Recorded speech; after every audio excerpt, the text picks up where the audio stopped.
I've noticed a lot of people, especially on Facebook, we love to talk about our haters.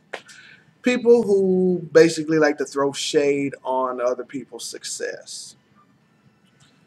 When I think about that, I'm often reminded of the old saying, don't hate the player, hate the game. Now, a lot of people to this day still don't really understand what that entire saying is really all about. I've even heard a lot of people get it confused and they think that it means, don't hate the person, but hate their actions, which when you think about it is kind of redundant. But, I mean, we all misunderstand things from time to time, even me. But no, really, what that really means basically is don't hate the player, hate the game. It means don't hate the person who's mastered their success. Hate the circumstances that exist in the first place that allow a person to master them in order to become successful in life.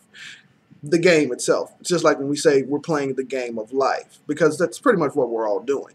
Some of us play just not to lose. Others, on the other hand, play simply to win. I myself like to play to win. But when it's all said and done, that's the point. You can't hate the player, the person that's mastered the game. If you're going to hate anything, hate the game itself. Hate the fact that these circumstances and these parameters exist in the first place that are there. Because if these things weren't there, then the people who've mastered them wouldn't have been able to master them in order to become successful in life. Just think about that for a minute. Instead of being a little upset or even disappointed because things aren't going your way, but then you look over at someone else and it seems like everything's going great for them. A lot of times it's just because they've actually mastered that game. They've mastered that aspect of life.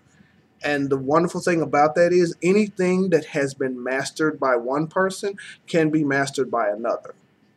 A lot of people think it's just natural talent when actually what it is, it's just skill. And a skill is something that can be taught and learned and perfected. So instead of hating or feeling like life is screwing you over, maybe you should up your skill set a little bit. Just an idea.